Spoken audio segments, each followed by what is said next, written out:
Welcome to part 2 of the story. If you missed part 1, the link is in the description below. Juvelian thought about how much of a pain this was. Considering how excited Lady Arlo was about her birthday, she couldn't simply pick any present at random. It frustrated her even more to see the absurd number of guards assigned to her when she was only going shopping. Surrounded by more than a dozen armored men, she muttered inwardly that her father simply wouldn't allow her to leave without an escort. Yet this felt less like protection, and more like a horde of knights. She could only think of him in exasperation, wondering why there had to be a whole dozen of them. When Geraldine hesitated and asked if that was really where she wanted to go, noticing the store looked abandoned, Juvelian reminded him with a calm but firm tone that he ought to show more respect in public. She entered the store, finding it filled with old, obsolete objects, and a young man sitting motionless on a chair, head bowed in quiet despair. Geraldine, uneasy, whispered that they might need to go somewhere else, but Juvelian only handed him her umbrella and said it was fine. As she approached, Ian Theodore lifted his head slightly. She came closer and told him she wanted him to make something for her. He flinched at her sudden presence, struck by her beauty as if an angel had descended into his gloomy shop. Through his glasses, his blue eyes followed her every movement, while her gentle smile seemed to brighten the dusty room. She explained that he was the only one capable of creating what she needed. Embarrassed, he turned away, saying he wasn't in a state to make anything. She assured him she believed in his skill, convinced he could craft something far better than anyone else. Startled, he rubbed his eyes and muttered that some dust had gotten in, asking shyly what kind of item she had in mind. She agreed to tell him, and after finishing her request, she left the store. Outside, she wondered if she should do a little shopping of her own now that she had given him an easy project. But even as she strolled through the streets, she felt uncomfortable for another reason: the suffocating presence of the knights trailing behind her. Then something caught her attention in a jewelry display, a pair of blue cufflinks glimmering under the light. They were beautiful, neat, and refined. She imagined how well they would suit her father, their blue tone matching his gray hair and fair skin. She felt guilty for holding on to his pendant for so long, and thought he might be less angry if she gave these along with it. She decided to buy them. Just as she did, a familiar voice called from behind. It was Radian Droyle, Mikhail's cousin and a notorious gossip in social circles. He greeted her with a smirk, his tone mocking as he took her hand to kiss it, calling her by her title in an exaggeratedly charming way. She forced a polite smile and reminded herself to stay calm. Knowing his type, he was likely doing this just to provoke her. She withdrew her hand, maintaining composure, and told him she had somewhere to be before turning away. Radian teased her, suggesting she seemed to be running away, but one of her knights stepped forward, blocking his path. She wished him farewell and left. Watching her go, he noticed the cufflinks she had bought, his smirk widening with mischief. He wondered how Mikhail would react once he heard she was buying gifts for another man. At that same moment in the imperial palace, the crown prince observed his master from afar, his thoughts clouded with disappointment. He couldn't understand why someone with the power to crush the emperor chose to let him live. Hidden among the tree branches, a bird resting on his shoulder, he wondered how long his master would allow the emperor to use his weakness against him. When Geraldine arrived to report that Juvelian had returned home safely and seemed cheerful about the upcoming birthday, the prince only smiled faintly. He couldn't comprehend his master's behavior. Was it because she was family? Was that connection what made her so precious? He had once believed his master was like him, someone capable of destroying anything that stood in their way. But whenever that girl was involved, the man changed. He became vulnerable, and even the emperor, who treated his own son as a mere tool, had seen it and used it to control him. His master had always said that people grew stronger to protect what made them weak. The prince thought that maybe, once he saw her himself, he would finally understand what that weakness truly was. Later that night, at Mikhail's mansion, Radian arrived with his usual grin. He waved, commenting on how long it had been since they last met, and made himself comfortable on the couch, saying his legs hurt. Mikhail, annoyed, asked what he wanted. Radian began playfully, complaining that he hadn't even been offered tea, then suddenly remarked that no wonder Lady Floyen had left Mikhail for someone else. Mikhail frowned deeply and asked where he had heard such nonsense. Pretending to be offended, Radian claimed he had seen it with his own eyes. Juvelian buying cufflinks meant for a man. He teased that such a gift was a sign of deep affection, even possession between lovers. The word echoed in Mikhail's mind, leaving him frozen. Radian continued, saying it should be good news, since Mikhail had been worried she didn't really mean to break up. Furious, Mikhail ordered him to leave, his voice sharp. But once Radian was gone, his anger burst. Trembling, he slammed his desk, muttering that she had found someone else so soon, after claiming he was the only one she would ever love. The betrayal burned, and in his fury, he swore that she would pay for making a fool of him. That same night at the Floyen estate, Juvelian lay asleep in her bed, surrounded by open books. A hooded figure appeared silently near her side. It was Maximilian, the crown prince. He looked down at her fragile figure and thought how defenseless she seemed. Anyone could reach her this easily. He couldn't understand why his master was so obsessed with her. Removing his hood, he lifted a hand toward her, thinking how easily he could end her life, yet froze as she stirred. Her sleepy eyes blinked open, confused but calm. She remarked that he must be in the wrong house, startling him. His mind raced. How could she be so composed? Shouldn't she be terrified? She sighed, murmuring that she still had at least a year left to live, then struck a match, lighting the room with soft flame. He tensed at her audacity, hand on his sword, wondering if she feared nothing at all. As the light revealed her face, her blue eyes and gray hair gleamed, and for a brief instant, he was captivated. Her gaze met his, and she seemed to recognize him. Her lips curved in relief as she realized he was her father's student. He, too, recognized her as the woman from the armor shop, and for a moment, both stood frozen in surprise. She sank back onto her bed with a sigh of relief, thinking how lucky she was it hadn't been an assassin. For a second, when she first woke, she had thought the shadow beside her was a ghost. She touched her cheeks, trying to reassure herself this wasn't a dream. Then panic returned. What if he had been an assassin after all? She remembered the enemies she had made in her past and quietly scolded her former self for living so arrogantly. Yet this time she refused to be scared. Fortunately, the intruder had turned out to be her father's disciple. When the knights knocked at her door to ask if something was wrong, she turned calmly and replied that everything was fine, pretending she couldn't sleep and wanted to read. The knights withdrew, satisfied, unaware that Maximilian stood right behind her, pressing close enough for her to feel his chest against her back. His sword hovered near her neck, his hand gripping her wrist. She stayed composed, gently patting his chest as she told him to lower his sword since she had done as he wished. Confused by her calmness, he hesitated. She reminded him that he had entered her room without permission, which technically made him the intruder. Then mid-sentence, she yawned. He blinked in disbelief. She covered her mouth, thinking she shouldn't have done that, but she was simply too tired. When he asked what she was doing, she only said she was sleepy because he had woken her up and asked if he could go home now. His answer came quietly. He didn't have a home. Her eyes widened, realizing he might truly be a wanderer. She asked if he was traveling, and he gave a small nod. She considered that mercenaries usually stayed at inns and suddenly gasped, assuming he had been kicked out. Concluding that he must have come to find her father because he had nowhere else to go, she offered him a place to stay. Her kindness caught him off guard.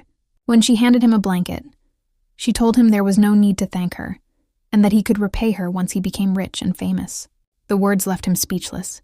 She yawned again, lying down and pulling her covers over herself, telling him he should rest too.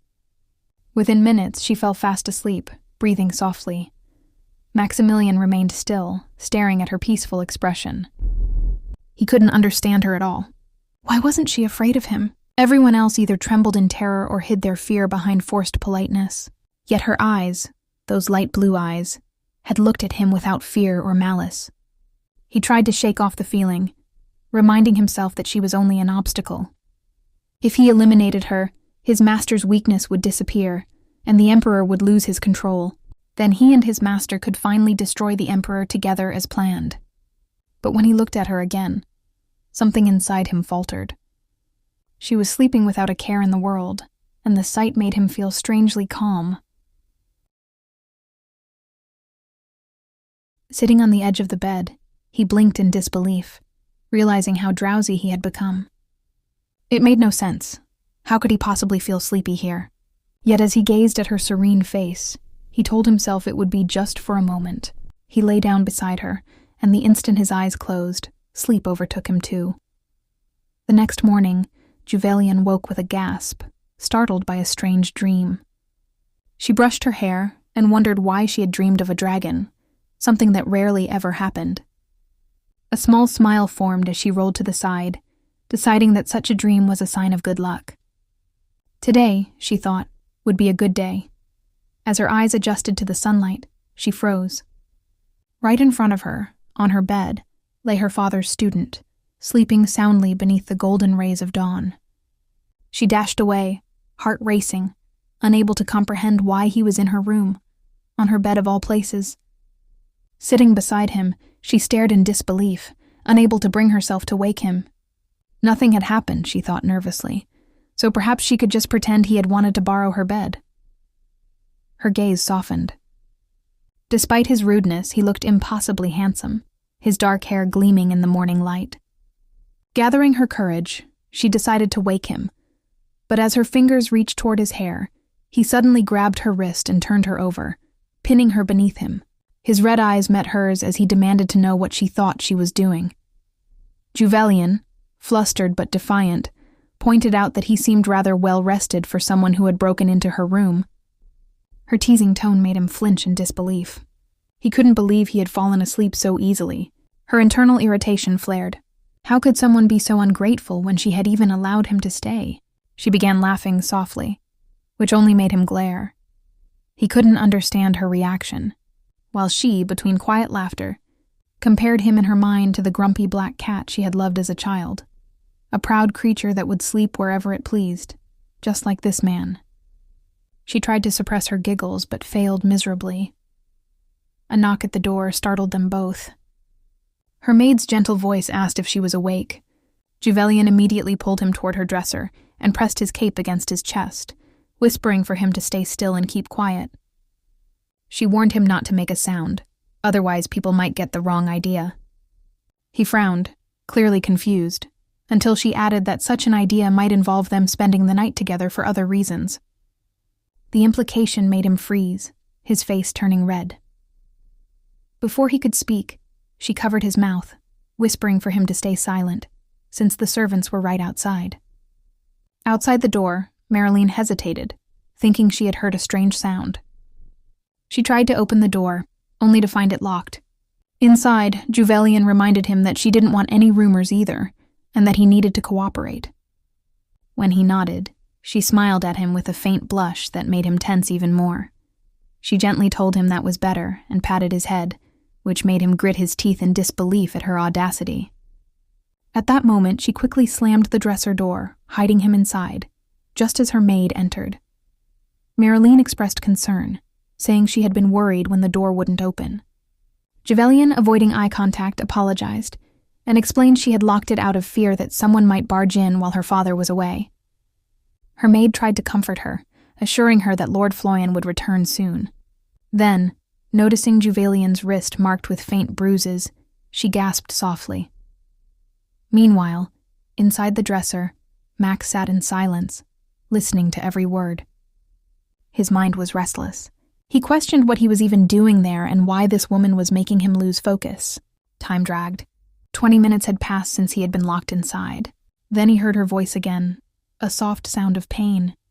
He tensed, wondering what was happening, misinterpreting the noises with embarrassment as his thoughts flashed back to her earlier teasing. He clenched his teeth, furious with himself for getting distracted. But outside, Marilyn was gently applying ointment, lamenting the bruises on Juvelian's wrist and shoulder. Juvelian brushed it off, claiming she had simply fallen off the bed. Inside, Max froze. He realized those injuries were from when he had grabbed her the previous night. A pang of guilt ran through him as he clenched his fist, silently scolding himself. She approached the dresser soon after, and he sensed her nearness. The sunlight leaked through a crack in the door, touching part of his face. When she opened it, he was greeted by the sight of her transformed, hair neatly styled, her dress perfectly chosen, her beauty radiant. She told him gently that he could come out now, her smile bright and warm. He flushed under her gaze, momentarily forgetting what to say. She asked if he was hungry, and when he hesitated, she invited him to eat with her, saying food always tasted better when shared. Taking him by the wrist, she guided him out with an eager sparkle in her eyes, mentioning how amazing the chef was. His heartbeat quickened, the feeling foreign yet oddly comforting. When he finally saw the meal, simple cucumber sandwiches with tomato and mint, his expression faltered.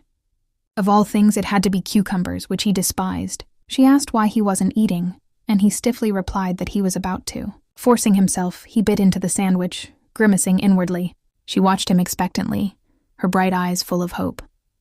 He swallowed, then nodded awkwardly, claiming it was fine.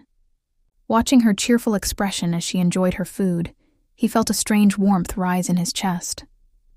Perhaps, he thought, cucumbers weren't so bad after all. Later that day, Juvelian stretched and yawned, feeling drowsy after reading.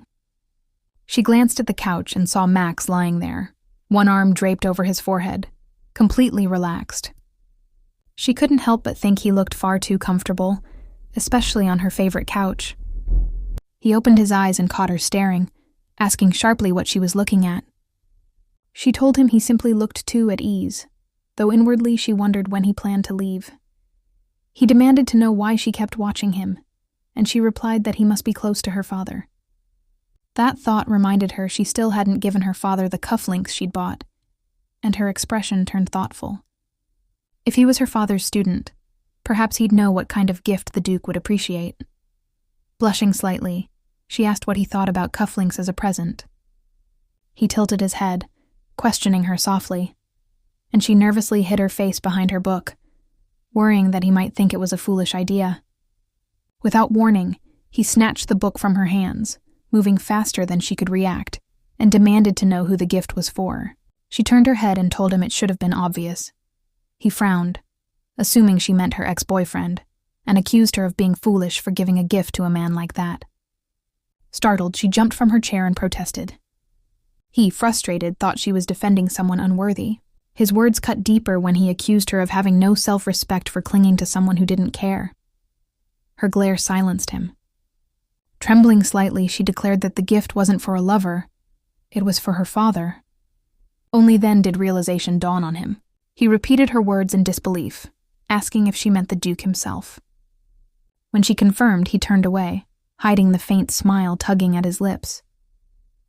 Juvelian stared, irritated that he was laughing, demanding to know why. He brushed it off and commented that the Duke would likely appreciate anything from her.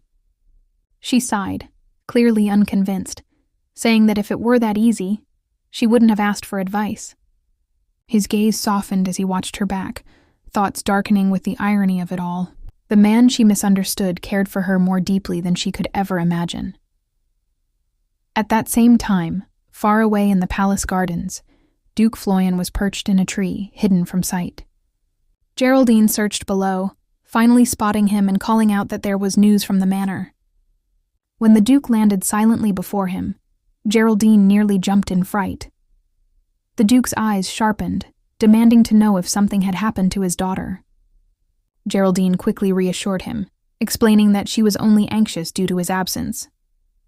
The Duke paused, his stern expression softening at the thought that Juvelian was worrying about him. A faint smile appeared on his lips, so rare that it left Geraldine momentarily speechless. Hearing that she was depressed and refusing to leave her room, the Duke clenched his fists, muttering that he no longer needed to maintain the act he had been playing for the prince's sake. Without hesitation, he turned and ordered Geraldine to prepare for an immediate audience with His Majesty. They would see the Emperor, and then return home. That's it for today. If you liked, don't forget to enable the YouTube notification bell and subscribe to follow the next parts. If you want a continuation, mention in comments. Thank you for watching and see you in the next video.